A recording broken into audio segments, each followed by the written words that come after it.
Welcome SAO survivors! This week we got Sword Art Online 8 English cover reveal by Yempress, RE Aincrad Manga is getting a proper volume release, Floor 81 has arrived in Integral Factor, and a lot more. Welcome to This Week in SAO for all your weekly SAO news, brought to you by my Lens Squad merch. Have you already read through Sword Art Online Progressive 7 Rhapsody of Crimson Heat Part 1? Well, in about 2 months, you'll be getting the second half of Floor 7 story with its floor boss, as Progressive Volume 8 releases on May 24 in English. Yes, with this cover reveal, we did get a 1-week delay from May 17 to 24, but that's pretty expected. The initial dates provided usually end up getting delayed once or twice. But can't complain really, we're basically caught up with Japan when it comes to Progressive come May 24th, so it's not like a week delay here means all that much. Anyways, if you're looking forward to the Floor 7 boss fight and the resolution to the shenanigans happening on that floor, Amazon and Book Depository links are in the description.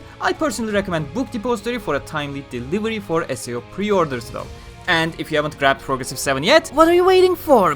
Go grab it! We have a corrupt casino, the search for eternal life, one of Kirito's biggest regrets from the SAO beta, a VIP beach resort, and a whole lot more. But from the exotic nature of Floor 7 Volupta, we're returning to Floor 1 for some release news from Japan. Sword Art Online RE Aincrad Manga is getting its first volume released. The RE Aincrad Manga is basically an adaptation of the main series, partially progressive, partially some other side stories, and it's taken elements from basically everything including the anime. This manga adaptation is getting released on the Dengeki Maiyo magazine with individual chapters that were also fan translating on Dreadful Decoding, as it's currently not licensed by anybody for any translations, and it is getting compiled into its first volume. RE Aincrad Volume 1 currently does not specify which chapters are gonna be in it, but looking at the page count, it's either the first 4 or first 5 chapters. It's very likely that it will basically cover the entire events of Floor 1, and yes, the first day manga adaptation is also in this one. It's coming out in Japan on April 27. We have a lot of birthdays around these weeks, don't we? On March 9, we celebrated the birthday of Andrew Gilbert Mills, aka Agil. On his birthday corner, we of course had a special banner for him in Integral Factor, as well as a birthday event giving you some premium currency. And well, Integral Factor is basically gifting you currency and had a birthday banner. Unleash Blading, in its uncaring nature, only had a birthday illustration for sale that you cannot even save on your device. Yes, I'll keep mentioning how terrible and greedy of a deal Unleash Blading illustration sales are, as long as they do not give the players a way to save them on their device and use outside of the app. Until then, Twitter users who grab the image and post on Twitter without any overlays, they are your friends. Speaking of Twitter users, it's never a birthday without fan art, so here's one from Yushi, of course, referencing the iconic Agil illustration from Integral Factor, and here's another one from Saya Oekaki, and I'm sure Lost Song players will recognize those cat ears immediately. It's really hard to find fan art like these for a side character like Agil, so make sure to go check out the artists and let them know how amazing they are. The links are in the description to share your support with them. Oh, what was that? No real birthday without fan art. It's so true that there is now an official SAO Games birthday fan art contest. It's being kicked off with Zeliska's birthday on May 6th. The applications are to be admitted until April 10, and the way you do it is by following the official SAO Games Twitter account and using their special Zeliska birthday hashtag. For more details and rewards that they will announce later, it's not currently on their website, you can visit said website, although you may need to use your translator as it is technically a Japanese only contest. I'm just happy we're likely gonna get a great influx of SAO Gameverse birthday art. Speaking of SAO games, oh boy, these topics are just flowing so naturally from one to another today. Sword Art Online Alicization Lycoris had a bug fix patch today, fixing some issues with the latest update. I'll just put the patch notes here on the screen and you can read them, there's not much. It's quite a small patch, but due to the way their updates are designed, it'll likely cause some memory management issues on your PlayStation or PC, as the game basically needs to repack everything after downloading the small patch. Don't worry, Xbox players, you won't need to worry about this step specifically, because you'll likely be issued a full re-download of the entire game as usual.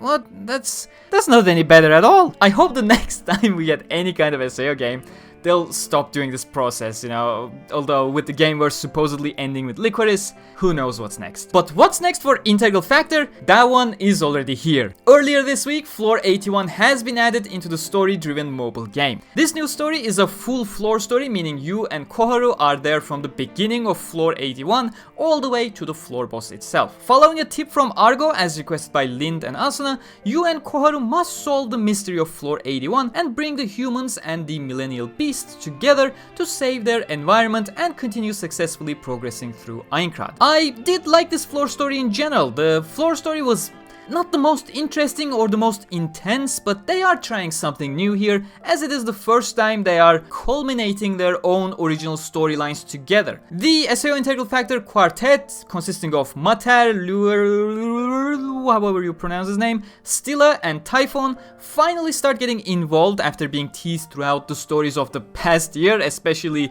Lure bringing up some very intriguing questions here. I generally don't share the sentiment the community at large have come down to regarding the meaning of these questions and the Kernel/Arcana system logs at the end used as a teaser, you know, but I'll save that speculation for another video entirely. I did feel like Silica is just sloppily ham-fisted into the story though. What the fuck is she doing again on one of the frontier floors? Who knows, they're just trying to cram in these characters, whether they belong or not, because it's a mobile game, nobody cares. I honestly would have preferred more involvement from the main cast, in my opinion. The SAO Integral Factor quartet it's not the most interesting set of cast out there. I honestly have zero intrigue towards Stilla and Typhon, who each got a single floor with us in the past, while at least Lure and Mater have had dedicated stories a couple times now to somewhat establish themselves. The other two, they had not. But the lack of direct involvement from significant characters like Kibao, Lind, Asuna, Kirito, etc., it just makes these stories feel less interesting, less connected to the world at large. I'm not expecting, you know, life or death situations. I'm not here for the tension to get me interested in things, although we have been getting a lot of those anyways lately. But when you're above floor 75, it just feels weird that everyone is kinda sorta doing their own thing, whereas I would have imagined it would have been all the more important that, you know, top players would band together to ensure a more efficient and solid and surefire way of progress. Kirito literally just boops in for a second in the boss fight, and that's pretty much it. Also, I still have no idea why the Arcana system is so fixated on us. We keep doing nothing special really, but the game insists that we are in fact doing a lot of special stuff. The past year of Integral Factor generally felt like the base game of Fatal Bullet story, where the game is trying too hard to claim you are super special awesome for no reason, but because the plot requires you to be special. Anyways, that was the little review I had about the short story. Well, not that short, it was 1.5 hours, longer than a single Ancient Apostles chapter. But again, do let me know if you're interested to hear short reviews for Integral Factor floor stories in the show here. I used to do it as a Twitter thread, which usually gets too long for Twitter. I don't exactly like doing that, so I figured it may be better suited here. We'll see, I guess, although most of you watching really do not care about the mobile game sections, which is why I keep the actual mobile game news as short as possible. Accompanying the new floor, there are new panel missions, which you'll probably clear almost all of them just by logging in, as a lot of them are based on past achievements and retroactive. Chaos Showdown has been updated with new stuff, Yuki Boss Rush event got updated with new stuff. These have been getting such minor weekly updates for the past month now that I will likely no longer mention mini updates like these in the future. And last but not least, as part of the 4th global anniversary celebrations, there is a build up skills with Shinon campaign going on right now, so you can build up your skills. Pretty self-explanatory actually. Unleash blading? Well, that's just pretty formulaic by now. The first week of the month comes in with some news, and then the game just pieces out for the remaining weeks until the next month, which is why their monthly revenue and popularity graphs look the way they do. Anyways, there's currently a limited pickup banner, especially if you missed out on some old limited units that you want to have or want more of their Imaginariums. This is basically your chance. Aside from that, there's a choosable Asuna ticket scout where you can choose which Asuna specifically you want to get guaranteed.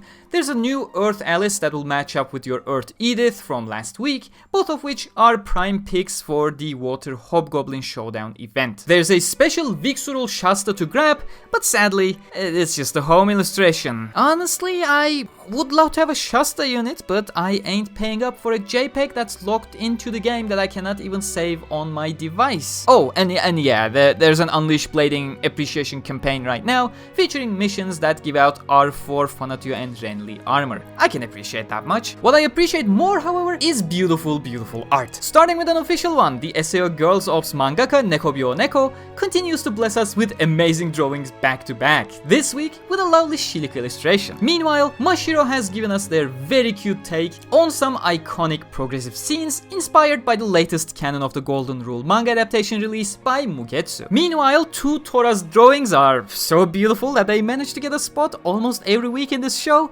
this time with a lovely Leafa and Asuna drawing. But since 86 Anime continues airing today for the final 2 episodes of the season, an exception is coming, featuring Lena and Shin by Shanabi to get you all in the mood if you're watching 86. And if you aren't, I strongly recommend it. Go watch it. I'll probably make a video about it in the next 2 weeks and then start reading its light novels, so don't be surprised if I start making 86 explained videos. But this isn't about me, it's about these amazing artists, so if you want to see more of their incredible work, links to them are in the description. Make sure to share your support with them. I know it's been a little long, but I cannot exactly let you go without our weekly translation corner. This week at Dreadful Decoding, we give you a Kirito and Silica-centric story from the Dengeki comic Anthology Volume 1. A little heartwarming story of misunderstandings where Silica feels like she is getting sidelined by a giant-ass ape. For the entire translated manga story, check the description where all the links, including this one, are waiting for you. Remember to check out channel merch too, like Lens Squad, a throwback to our good old days back in Fatal Blood multiplayer. But that's pretty much the end of this week in SAO. Don't forget to like if you enjoyed this week's episode and subscribe for more. I'll see you all next week with all the news, and until then, stay cool.